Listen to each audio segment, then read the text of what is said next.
In the name of Almighty Allah, most gracious, most merciful. Brothers and sisters in Islam, let me start by greeting you, saying Assalamu alaikum wa rahmatullahi ta'ala wa barakatuh. If you are in another garden, I've said I adopt the protocol laid down by my sister Arabelle when she came to speak. Something that I think there's been an oversight by the MC. When my sister Arabelle was speaking, somebody came in as a person that you cannot ignore. I would have decided to mention that we have in our midst our Sheikh, Imam Abiru Hamad. Imam, you're welcome. I think it's must give honor to whom honor is due. When people like that come into gatherings, we should recognize them. They've done so much for this thing.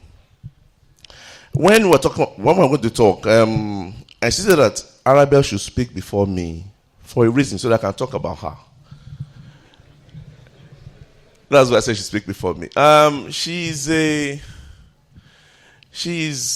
how do I put it? I remember when she started Arabelle 19 years ago, somewhere off Allen in Ikeja. I was one of the doubters at the time. Herself and also my Dela Otiti started Betuzina too. I was one of those that thought that the business might not survive. I'm glad that I've been proved wrong, because there are beacons of light for us to see that not everything that is, you can do well doing things that are purely Islamic. You don't have to mix it. If you stand firm and you stand fast, you can do well in things that are purely Islamic. Now, this leads me to the topic I've been asked to speak on today. I must thank my brother Lukman Adekombi. He's also somebody who has been very consistent, very steadfast. We started this journey of Dawah 30 years ago. About 30 years ago. About 25 years ago. And also we have here Adim Abusari. We're all in the same boat together. Some of us have kind of stepped back, not fully retired, but Lukman has kept at it. He's consistent. He's at it all the time. Whenever we speak, he's always telling me one thing to do. And I tell him, look, Ogweni, I'm not, I get a bit tired of these things these days, but I pray that I continue to keep you. I continue to keep you steadfast. The topic I've been giving, integrity. I don't know why I was chosen to give the talk, but I'll try my best to speak about it. Integrity is the qualification of being honest, having strong moral principles, moral uprightness. It's generally a personal choice. It's a choice you make to hold oneself to consistent moral and ethical standards. In ethics, when discussing behavior and morality, an individual is said to possess the virtue of integrity if his actions are based on an internally consistent framework of principles. These principles should uniformly adhere to sound logical axioms and postulates. One can describe a person as having ethical integrity to the extent that the individual's actions, beliefs, methods, measures, and principles all derive from a single core group of values. Integrity is a strict adherence to a moral code reflected in transparent honesty and complete harmony in what one thinks, says, or does. For us as Muslims, we have a value system. We don't need to search for one. We don't need to begin to hunt for one. We have a value system. And a value system that give us the framework within which to act in honor, morally, ethically, and to uphold values. And this framework is Islam. Morality occupies one of the greatest positions in Islam. So great that the Prophet of Allah, sallallahu alaihi wasallam, who was described as a walking Quran, was quoted to have said, "I've been sent to perfect moral integrity." That is as if that's what he came here to do. For us, we have a moral code. We have a code of ethics. Now, some of the reported authentic supplications of the Prophet sallallahu alaihi wasallam is, "Oh Allah, guide me to good character." None guides to good character but you. "Oh Allah, I seek refuge in you from bad character, deeds, and desires." "Oh Allah, you perfectly created me, so perfect my character." That's to show us that was the Prophet of Allah. It was a walking Quran. He came to teach us and perfect moral integrity. And he constantly prayed to Allah to perfect his character. Therefore, for us as Muslims, possessing integrity is not an option. It's not an option. It's not that I have a choice whether I'm going to act honestly, whether I'm going to act within some clear moral codes, whether I'm going to follow some strict lines of behavior. It's not an option. It's something we must strive to do. Honesty is one of the greatest of moral values. And from it comes issues of integrity, chastity, and valor. But for honesty to be complete, it must exist in three things. It must exist in the heart as one's faith. It must exist in the intentions behind one's deeds. And it must be present in the words that one speaks. So you must say it, you must believe it, and you must do it. These are things that must be present in us when we talk about integrity. A person's deeds are honest only when he practices what he professes. If you profess something else and you act something else, you don't have integrity. Dishonesty is more despicable than dishonesty. Dishonesty in deed is more dishonest than dishonesty in word. For that is hypocritical. And we know what the Islam says about hypocrisy. Now, having said all this grammar, bringing out to reality, sincerity in our actions must permit different levels. Sincerity, honesty. First, your relationship with Almighty Allah. How honest, how sincere are you in relationship with Almighty Allah? I will give some examples I have seen over time. We have people, they are Muslims, they drink alcohol. They'll tell you red wine is good for the heart. Doctor said so. A glass of red wine is good for the heart. They try to rationalize what they're doing. That to me is one of the greatest problems that we have. Interest. Collecting interest.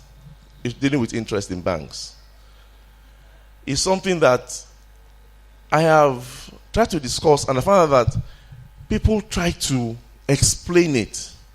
We don't have our own banking system.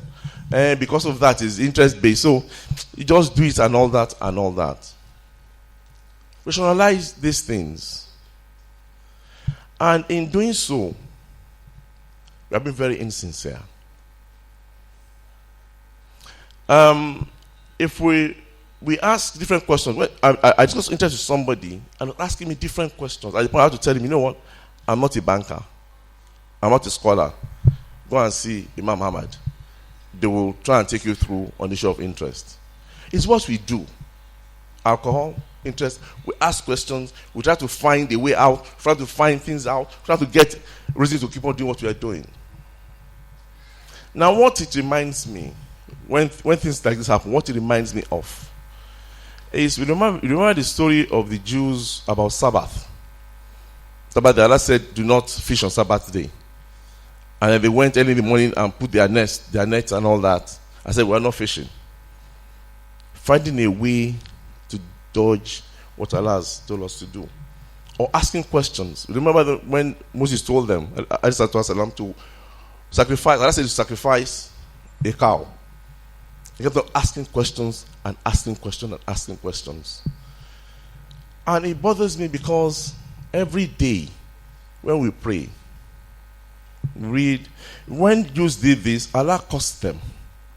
He ended his wrath and he cursed them. And then we pray, we say, it is not Surah Al-Mustaqim.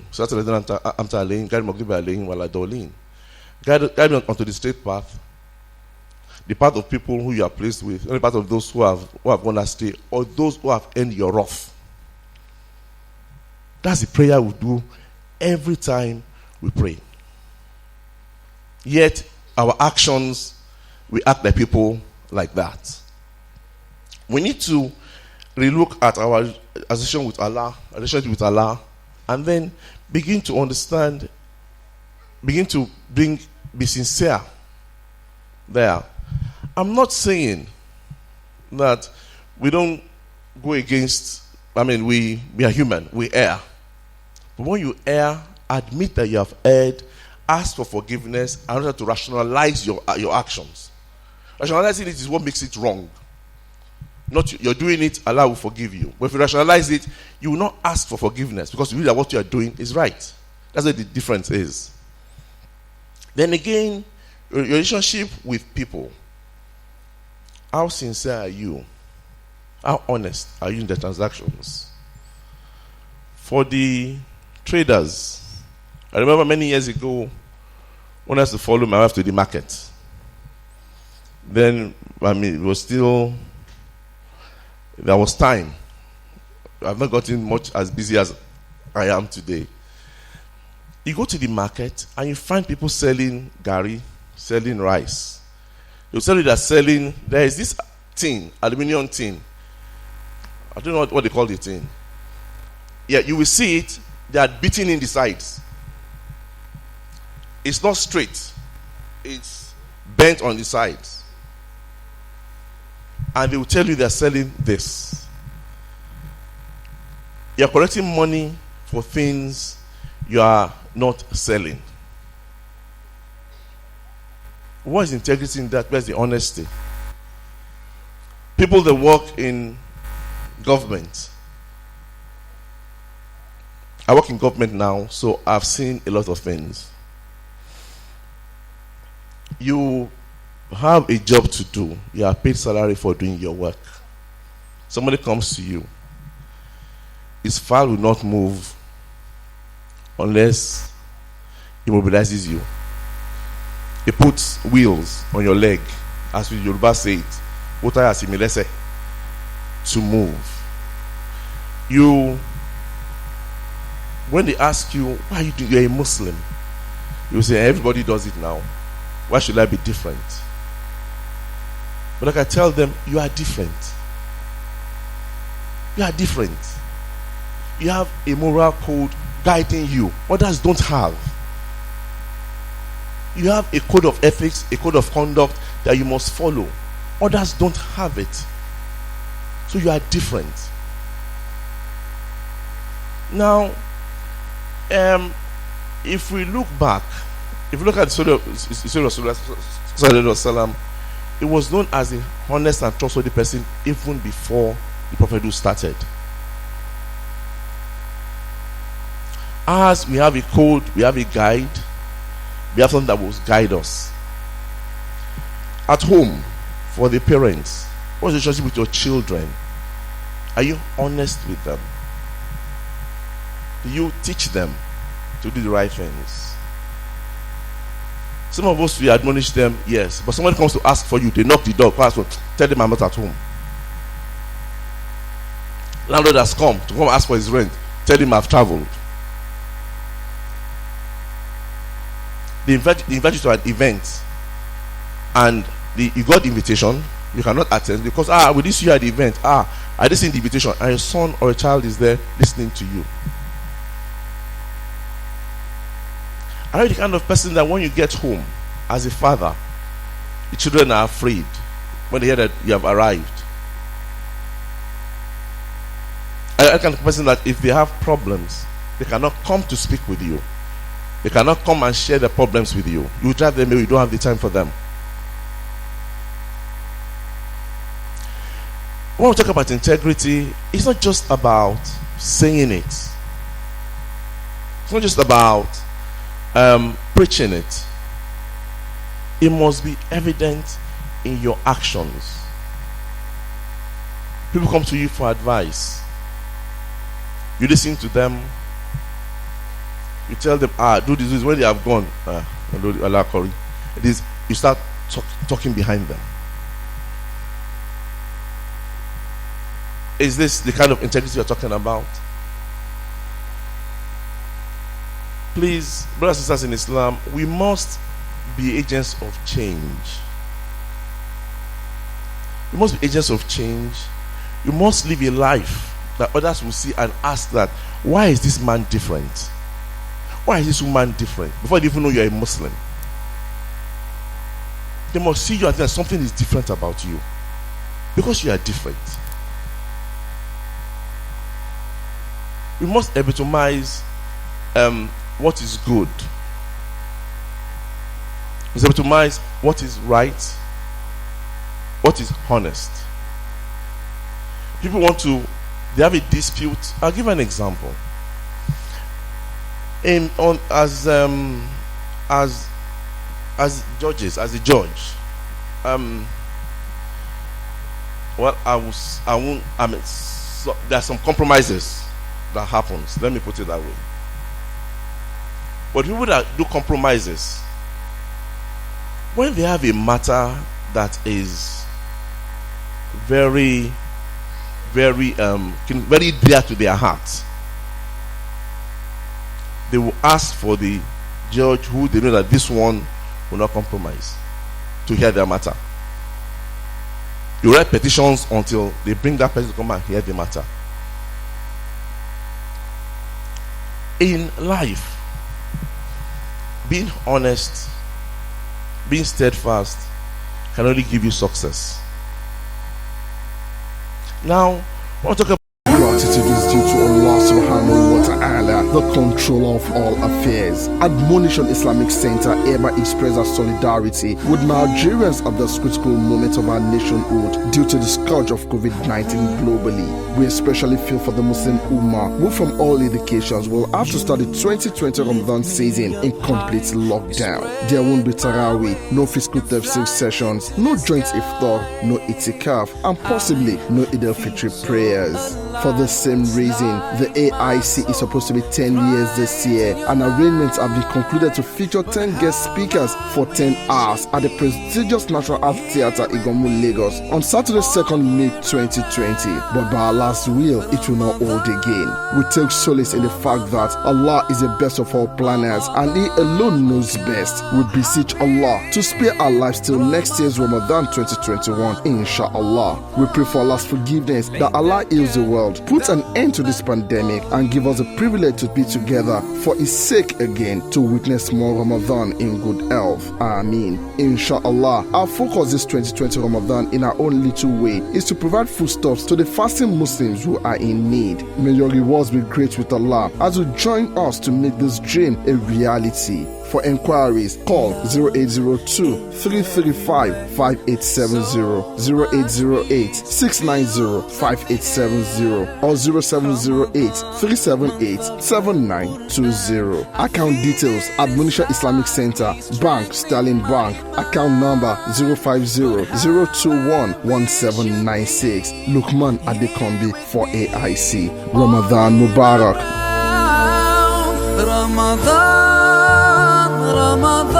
integrity and honesty.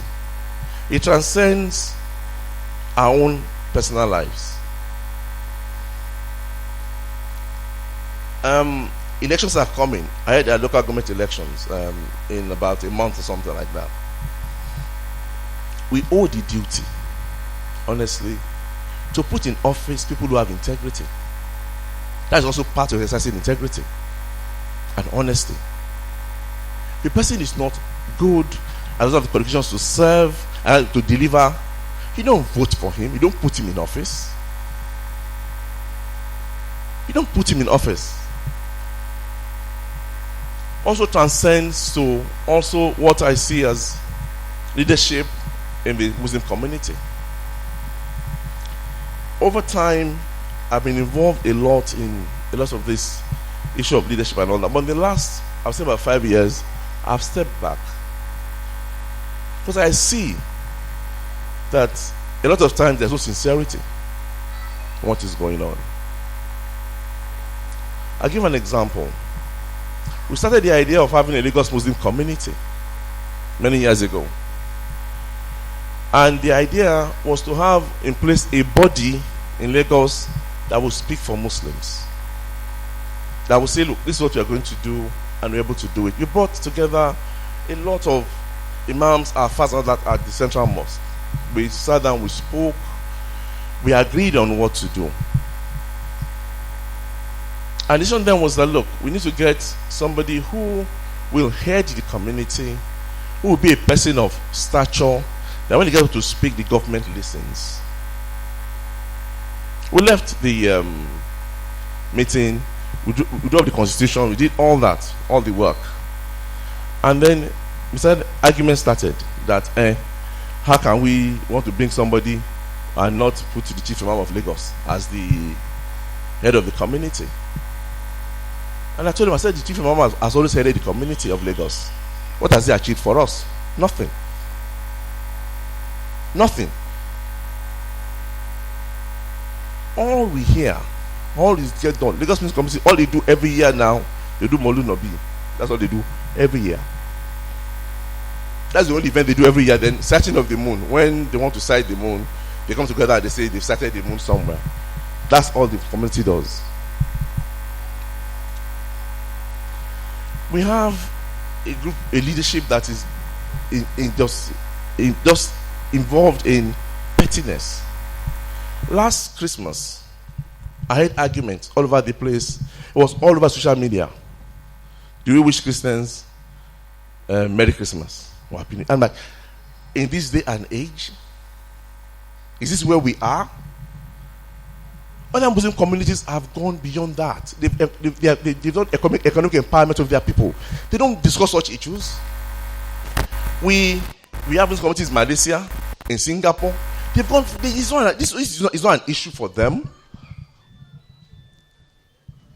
Look, for as long as we keep on being insincere to ourselves, as an ummah, we will not make progress. Jaiz Bank, I got a mail that Jaiz Bank is going to collapse. This is that we should go and open an account there. And I'm like, Jaiz Bank is the only Muslim bank we have in Nigeria. A population of how many Muslims are we in Nigeria? Say about 80 million Muslims. South Africa has a population of 7 million Muslims. There are 4 banks that are thriving and working well, Islamic banks. What are we doing? Muslims in South Africa get preferential, people prefer to employ them. Why?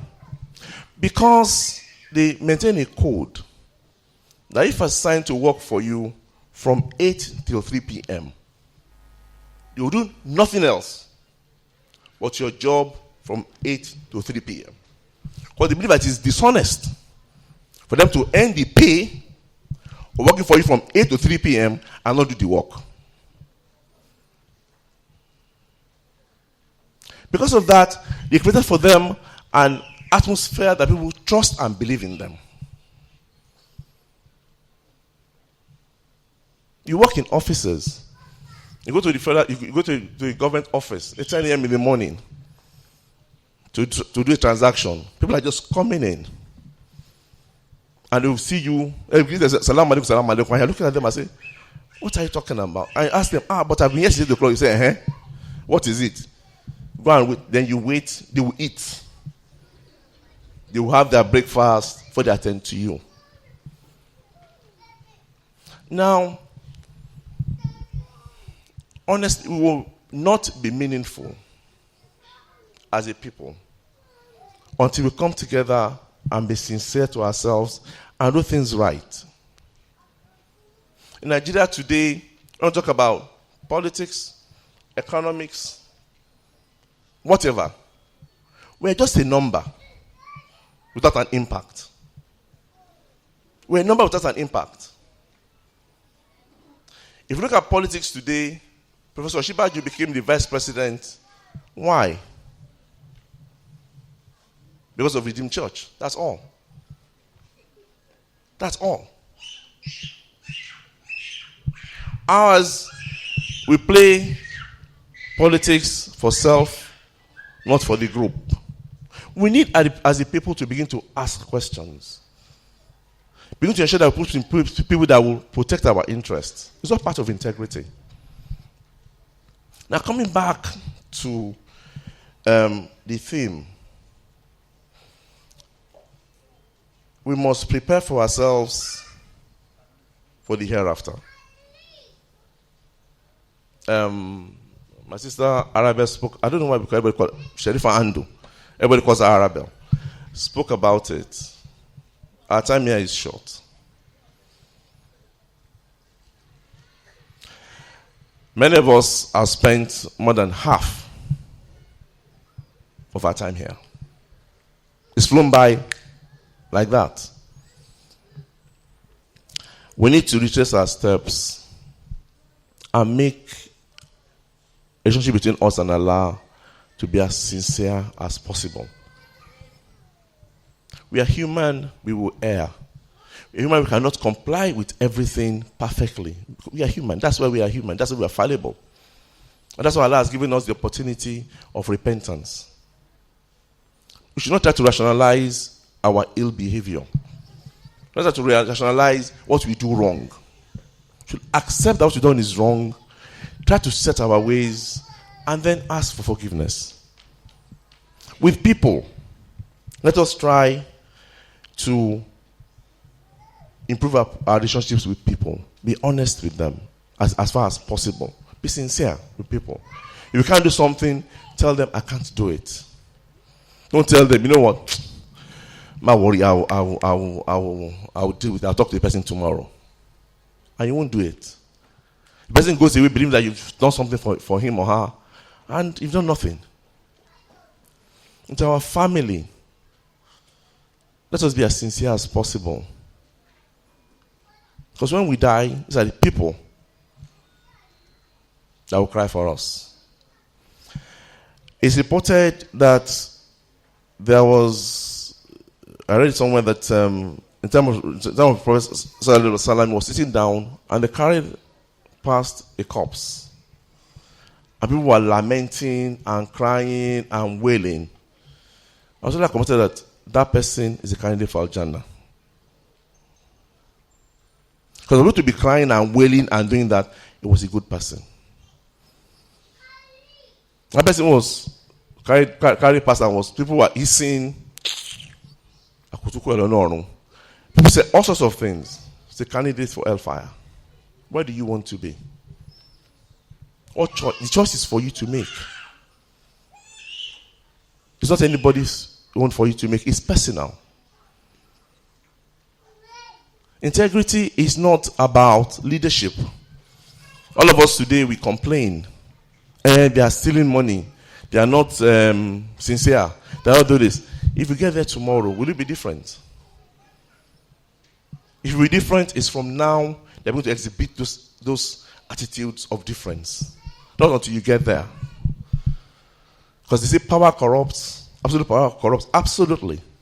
So if we don't stand firm, if we don't have the qualities and the right attitude and mental thinking before you get to power, it will corrupt you. Many good people have been known who have gone to politics, become governors, and it has taken Islam from them. So it's a personal choice, a personal thing. You must decide on what you want to do. And decide on whether you want to be honest with people or want to be dishonest with them. Whether you are honest is only Allah that knows. Some people, they won't know. They are not honest with them. But you can deceive everybody, can't deceive Allah. Let us go back. For the market women, let us try to be examples for others to follow. For the government workers, set yourself apart. Example for people, letting people see you and know that something is different about this. But when they ask you what is it, you proudly tell them it is Islam. We can do a lot of dawah by our character, by our behavior. We owe that obligation to do it. We need to learn Islam with ambition and observe Islam with sincerity. I'm rounding up. Practice Islam with discipline according to the Sunnah, and spread Islam with truth and kindness. May Allah give all of us hidayat and tawfiq. May Allah grant us the wisdom to understand Islam and live our lives to His fullest and according to His teachings. May Allah guide us all and give us the wisdom not only to discern right from wrong, but just follow the right path after having identified it, and then keeping on traveling on the same direction till the last day. Amen. I've said what I said. Whatever I heard, may Allah forgive me. Thank you, my brothers, for listening to me. Assalamu alaikum wa rahmatullahi wa barakatuh. Assalamu alaikum wa rahmatullahi wa barakatuh. Yeah, we have listened to the lecture on integrity, and I wish to tell all of us here as Muslims that when we get home, let us try and carry out a small experiment, identify people that are very close to us, that we believe that they have integrity, and ask them to assess us and tell us about ourselves. The answers we get, let us think about that and be better in our integrity test. May Allah make it easy for us. The question I want to ask, this bothers me a lot from what people do ask. And I pray that our lecturer will be able to answer the question. Is that people will say that Muhammad has told us that as long as you are a Muslim and you believe in Ashhadu an la ilaha illallah, that no matter the number of times you use in hellfire, you will one day come to paradise. And people now use that thinking as a way of saying that I can't be perfect, I can commit sin, I can do evil. As long as I believe Allah is one, even if I enter hell, one day I will enter paradise. And we know that a day in the sight of Allah is more than 1,000 years of our reckoning. I wish that our lecturer can emphasize on this so that people can think more of doing the right thing and not believing that no matter how long they spend in hellfire, you have not been there, you have not seen it. And people are just taking it for granted. May Allah guide our lecturer in answering that. Assalamu alaikum. Assalamu alaikum wa rahmatullahi wa barakatuh. With due respect to the judge, I want to ask, what relationship do you think is existing between regulation and integrity? Sampling the event that is happening in our own society today, vis-a-vis the officials that are indicted but are not being tried. That is one. The two, integrity, in your own view, do you think it has impediments towards somebody perfecting an integrity? Impediments. I just want to ask, from your experience as somebody who has had to give judgment on cases and you were trying to see something around compromising. Some of us too, we do jobs that has to do with a lot of judgment. Not necessarily cases like this, but you have to take decisions based on available information to you. And sometimes you know some of this information are not just correct, but you just need to move on. Probably just say, okay, based on this available information, which you yourself know that is not correct, but you just have to move on for the sake of maybe business case, timelines, client issues. You have to manage your clients so that you are still in business. You just have to say, okay, this is the issue, I understand, but we are taking this position. how does this affect our integrity status? Because down you know, this should not have been our position, but because of these conditions, we have to take this. Secondly, I was at a program during the week, and this person was telling us that these Muslim lawyers and judges, it's only Allah that can judge their case. Because for you to be a justice, you must have practiced for a number of years. And there is no way you will practice that you won't have to compromise. You have to defend what everybody knows is not correct. Even in the face of the law, a criminal has that right to a lawyer. And once a criminal approaches you and says, I want you to be my defender in court, this is the issue.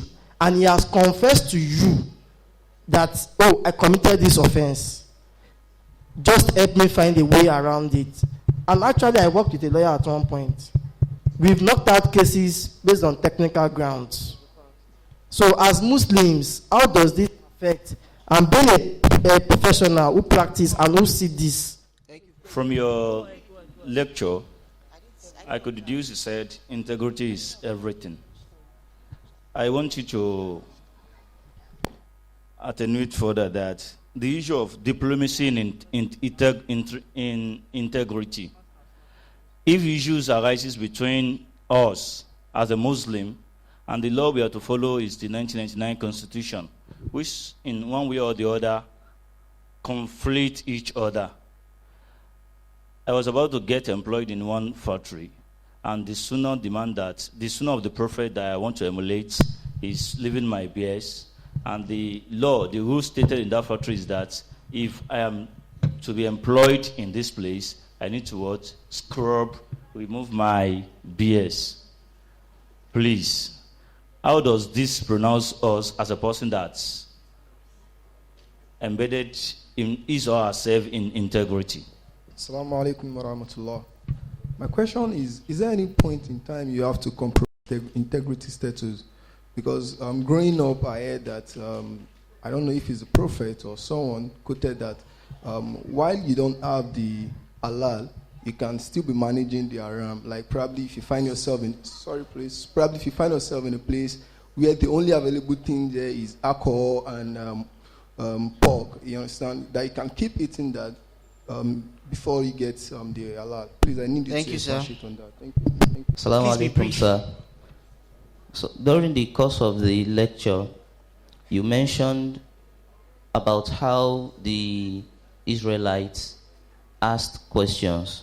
So I want to ask, because does it mean that we cannot try to inquire or find out the reasons behind some revelations, trying to get the ideas or the message that is trying to pass?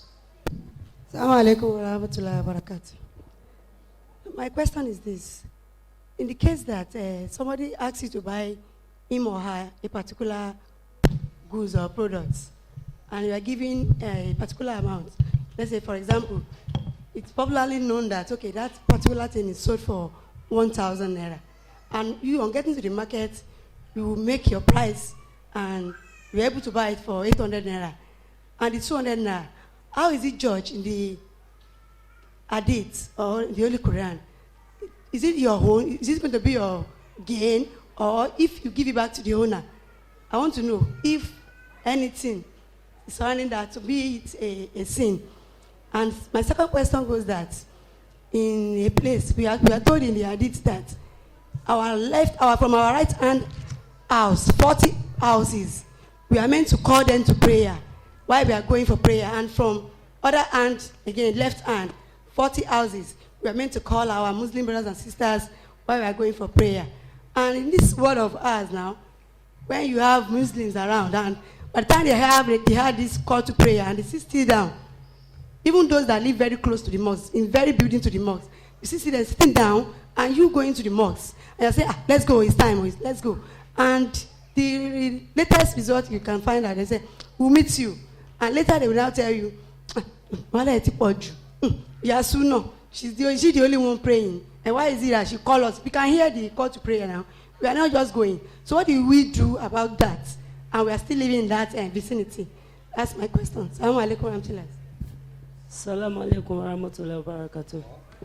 Please, Mike, I want to ask, as it was saying that it is compulsory for a man to pray all the obligatory salat in the mosque. Okay, that a man had decided that I want to be praying my own at home with my family. Is it good, or what is that is, we want to be praying his own with his family in his own house? I will start with the first question about spending time in hellfire. We know the punishment. We are told that the least punishment is that you will be put on hot coal, so hot that the head will boil. Now, question of nobody should desire to enter hellfire. The question of whether you spend 1 day there or 2 days there, only Allah knows. Only Allah knows. As a person, why take a chance that you will stay there and you will not come out? Or why do you want to stay? Look, it's not something anybody should wish for. Anybody who believes that because I say la ilaha illallah, I will stay in the fire for you're fooling yourself. Like you've said, it's not what you profess, but how you acted.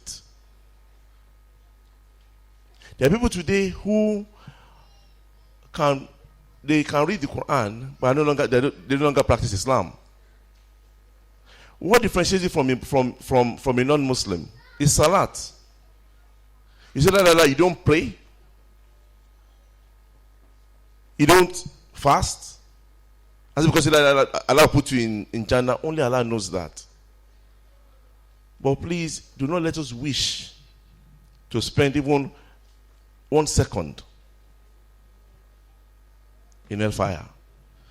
He said that there's a man that had enjoyed all his life, enjoyment all his life, and he was dipped in hellfire and brought out, as if he had never tasted enjoyment 1 minute. It's a wrong mentality and wrong approach to have that kind of thinking. Someone said about officials indicted but not tried. How does that tie to integrity? I don't get the question. You see, there are 2 levels of trials, like Imam said when he was talking. The trial of this world, the trial of the hereafter. Everything we're talking about here today is not about this world. Some of the trial of this world, the trial in courts and our judicial system, that's not what we're talking about. In the trial of the hereafter, if you are indicted, you will be tried and you'll be judged. So because people do things and get away with it here, don't join them. Like I said, we have a moral code. Don't join them. Think more of your hereafter than here and now. In fact, it's better for you to get part of your punishment here. Perhaps Allah will be merciful on you in the hereafter. Please don't join them. Impediments to integrity. In Nigeria, everything is. Society we live in, environment that we are, everything that we see is an impediment to integrity. Things have gotten so bad now that doing the right thing, people see you as something is wrong with you. You see, we have gotten so used to doing the wrong things that when we see people doing the right things, we are surprised. Prophet Rasulullah told us that there is this piece of meat in your body, which is the heart. When you do wrong things, black dots appear on it. Now, it gets to a point that is all covered in sooth. They are doing the wrong thing, now becomes the norm. Such a person in society is doomed to be destroyed. So, there are so many impediments here. Now, what I always give this story to people when talk about, because some people will tell you, no, me, I can't do it. I can't do this. I say, look, never say you can't do something. Pray to Allah to save you from temptation. And I give an example. Always give an example. A man gets up in the morning, conscientious man, hardworking, means well. He gets up in the morning, and the wife reminds him that school fees of children is due. If they don't make it in school next tomorrow, they'll be driven from school. How much is school fees? 70,000 naira. The man said, Allah will provide. As about to step out, the wife reminds him that my mother will be 80 in 2 weeks' time. Ashwebi is 30,000 naira. The man says, God will provide. Now, in his pensive mood, he raises down to Allah and says, Allah, please provide for me. Now, he goes out of his house. He gets to the office.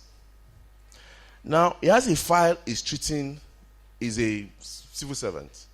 He has a file he has to take a decision on. He has, in his mind, decided, he has read the file, said that this file, I will treat it this way, without any influences. He gets to work that morning. The owner of the file comes to see him and says, Oga, I will file before you. Please help me to do it this way. What the man is asking for is the way he has decided that I will treat that file. And the man says, take this and buy something for the children. Inside the envelope is 100,000 naira. The exact amount of money he needs. What will they say? Allah answered my prayers. Is that not what he will say? But it is wrong. So what I'm saying, it will take an angel to turn down that envelope. Let us be honest with ourselves. So the prayer should be, Allah should save you from temptations. Allah should save you to remove temptations from you. We all have, everybody, we have our down moments where your iman is weak. We have the down moments. We have times that things are, you're just down. And Shaitan will take that time to tempt you. A prayer point you must have is that may Allah save me from temptation. Because if the temptation doesn't come in that your down moment, Allah will, you will get up and be strong again. Your prayer must be saving from temptation. Nobody is a saint. It's Allah that protects us. So when we talk about impediments to integrity, there are many impediments. The way we do things in this country is warped. But like I said, unless we begin to effect changes and do it as a group, things will not change. And also, let me give you a life example. I was appointed a judge in Lagos in year 2001. At the time we were appointed along with 26 other people. 25 other people, were 26 that were appointed.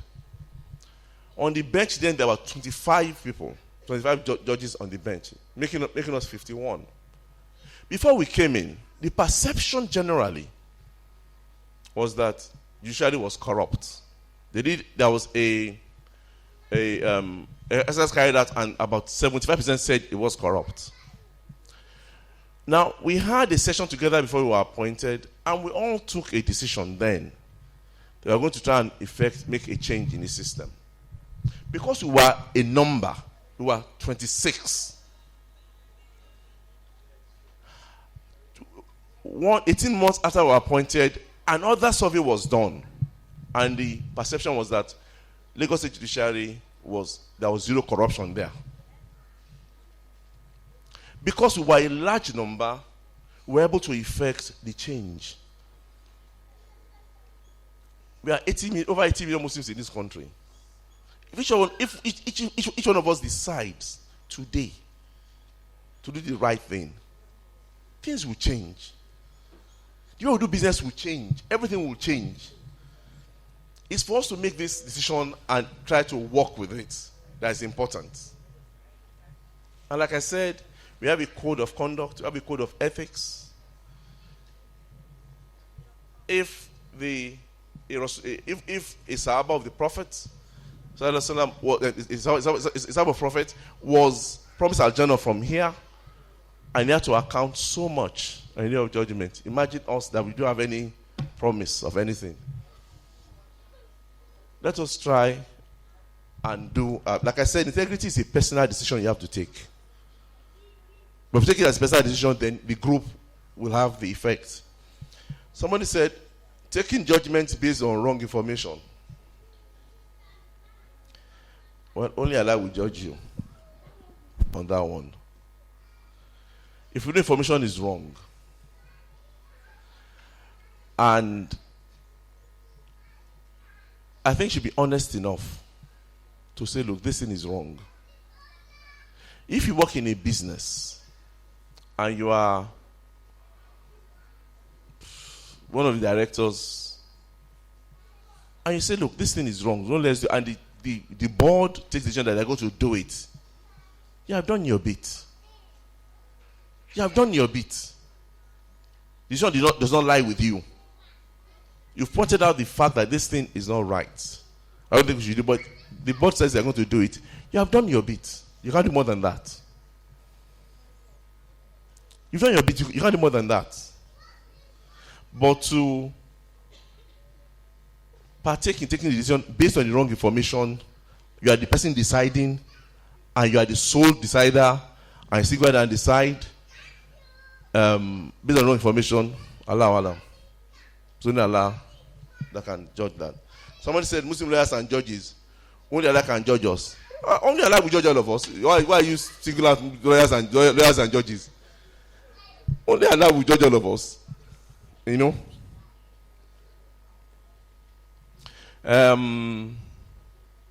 See, there's a perception that is wrong. The perception that lawyers are liars. It's wrong. Honestly, it is wrong. We say that people go to lawyers and they confess their sins and they say, I confess their crime, and lawyers go to court to defend them. Everybody who is an offender is entitled to a lawyer. Now, what lawyer does depends on him. There are the laws that we practice here says that the responsibility of proving somebody is guilty is on the accuser, not for the person to prove himself innocent.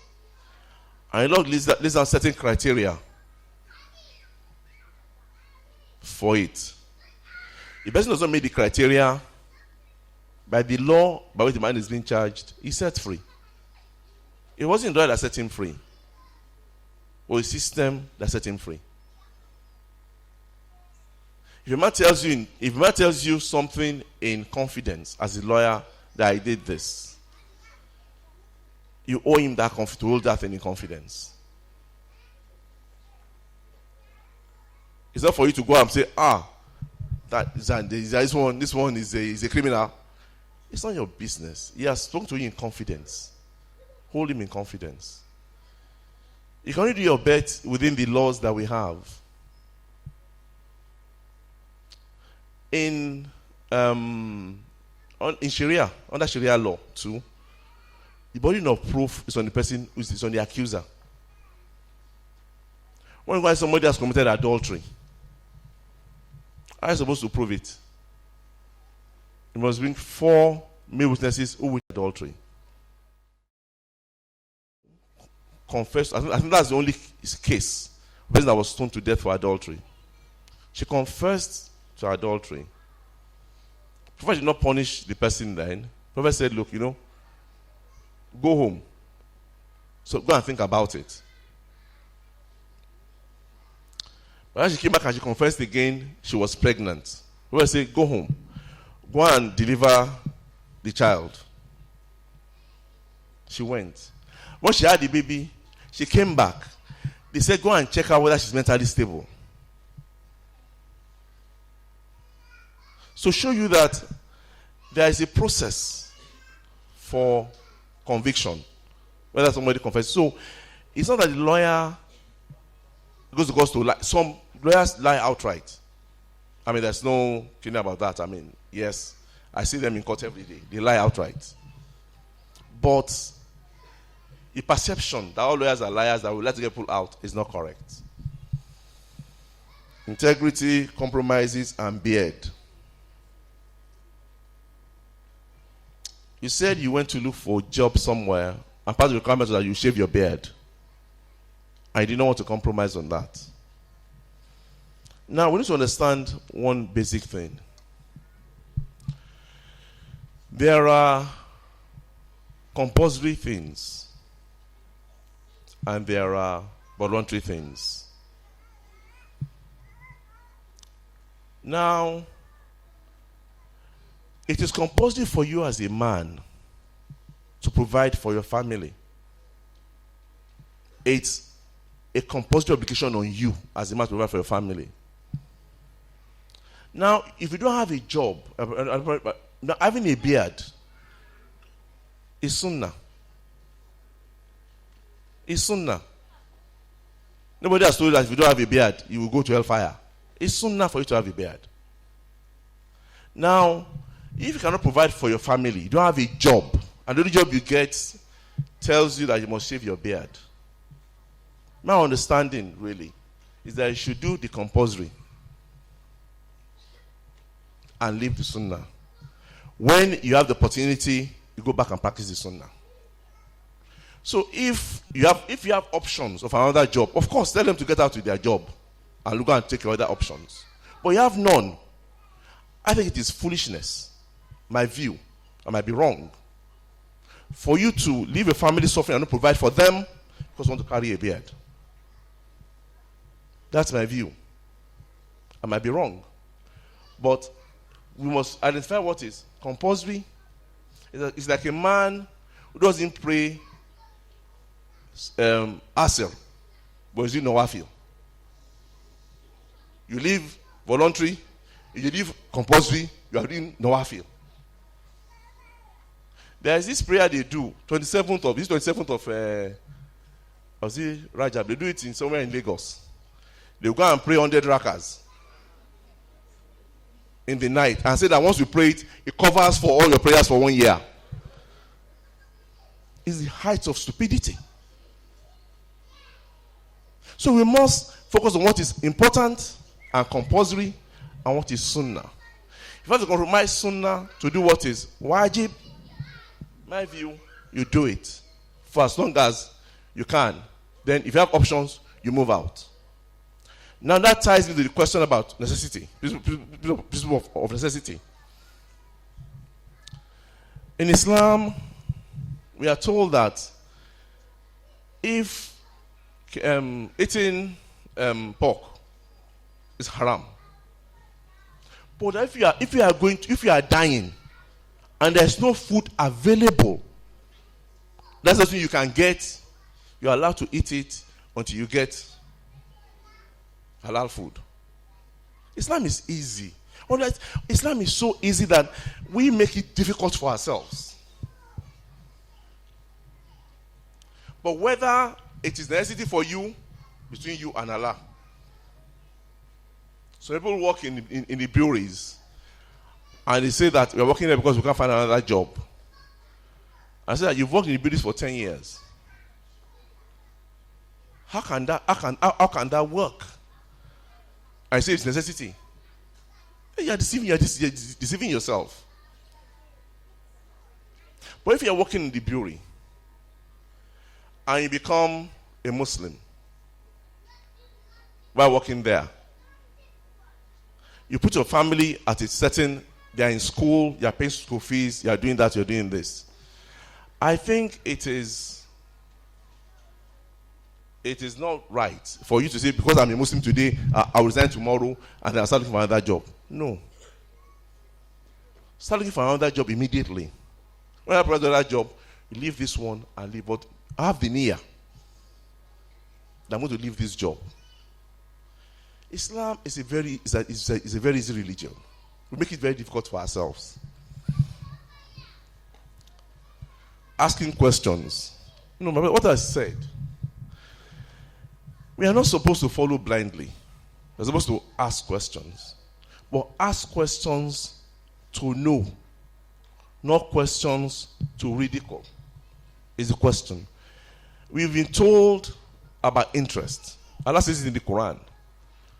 If you deal in riba, expect war from me. What is difficult to understand about that? Let's ask a question. Is it on savings account or current account or credit account? That's what I'm talking about, asking questions. Because in that one, you're not asking questions to know, you're asking questions to find escape route from obeying the commandments of Allah. That's what I was talking about. Buying products and getting them cheaper, and then not returning the balance. Answer the question yourself. What do you think you should do? Is tell the person, this is how much I got it to. This is your 200 naira. And I tell the person that I'm going to chop it to. And then the person can say, take it or return it. But not to tell at all is a lie. So that's to say, you know this, you know the answer. I don't need to answer that question for you. About neighbors calling them to go to the masjid when it's time for prayer. Your duty is to remind them. You should tell them, I'm going to the mosque, they've called prayer, and then you go. You can't drag them. You can't force them to go with you. As a Muslim, your duty is to remind people. You cannot change them. It's for Allah to change them. What you can do for them is to make dua to Allah for them. That Allah make it easy for them and may Allah change them. But you don't become a pest. You don't start telling them, if you don't go, you are going to hellfire. Allah said you will enter fire. It's not just remind them and then go your way.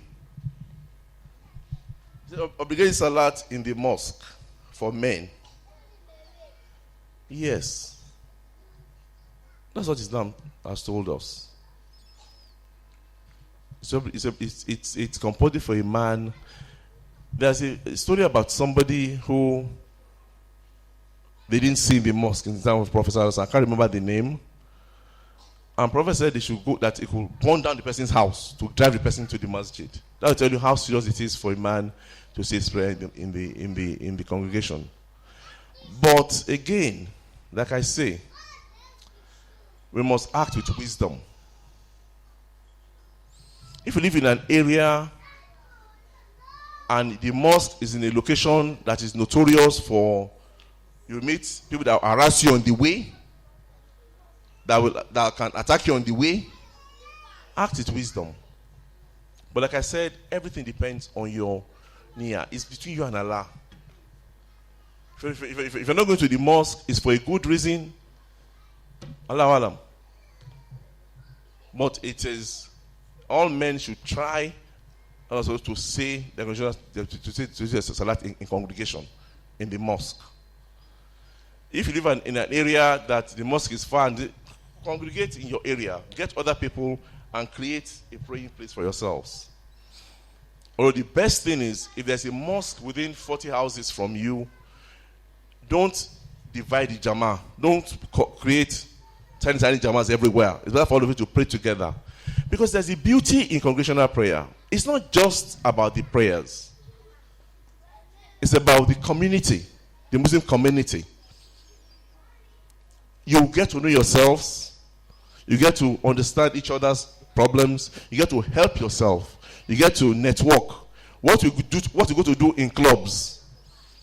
I'm going to the club for, what do you call it? To make contacts. For the Muslim, it's the masjid that you make your contacts. So when you finish praying, you're allowed to stay behind and gist and talk. But most of us, Salaam alaikum, we are gone. Shouldn't be like that. Try to know your neighbor. Try to know the person who prayed next to you. Particularly if you are living, if the mosque is a neighborhood mosque and you live in that neighborhood, try to know people who are there. You can get business contacts from there, and you can make your business deals from there. It's not just about praying and living.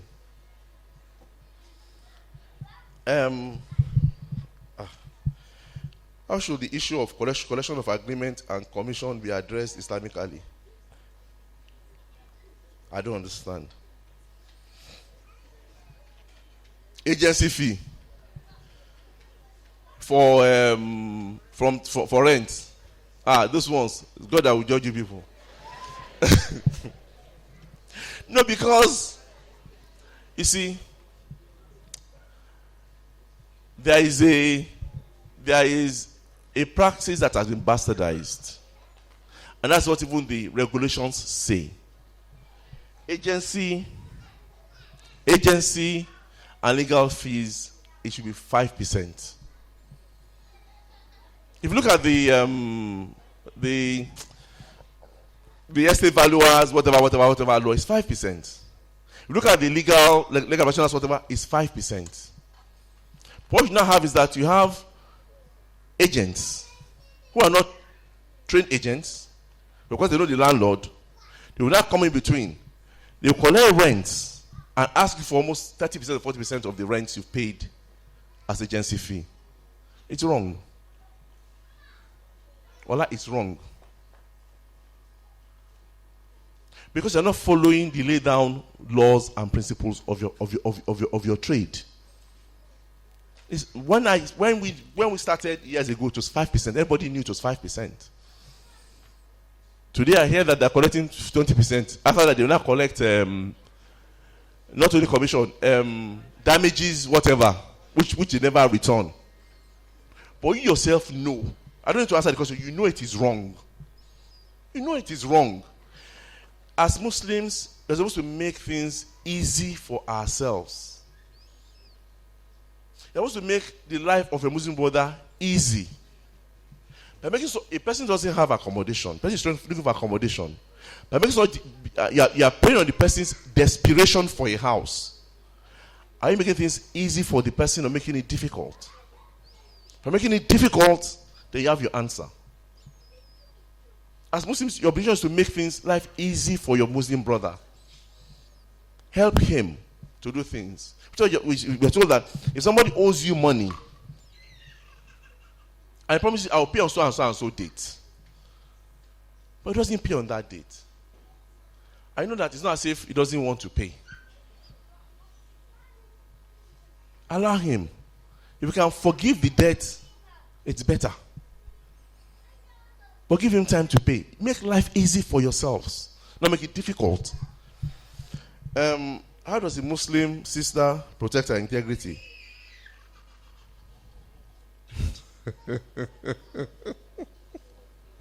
Call to bar ceremony. That call to bar ceremony is a running battle. It's a running battle. Like I say, if they won't call you to bar, if you don't remove your hijab, I'm aware that you're allowed to cover your hair with the black. They don't allow it. Even a black scarf, they don't allow it. Well, like I said, if that's what to stop you from being get called to the bar, Allah knows your intentions.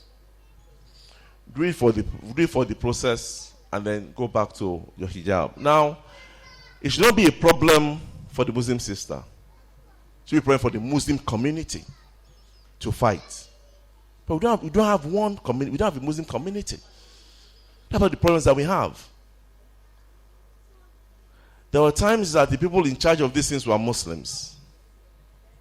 And we reached out to them and we spoke to them about it. But all of them kept dodging the question. It's an issue for the Muslim community to fight. The sisters, for as long as the Muslim community is not fighting it, Allah will hold the Muslim community responsible. Not you. Do what you have to do, get your call to bar and move on. I think I've said enough. Assalamu alaikum. Having a to-be spouse who works in the bank, considering riba, she sister proceed with the car. Oh. I don't want to too I beg. This question, please ask a scholar. Ask Imam Ahmad. This kind of questions. I don't want to get involved in kind of questions. I said what I said. May Allah be pleased with me. Thank you very much.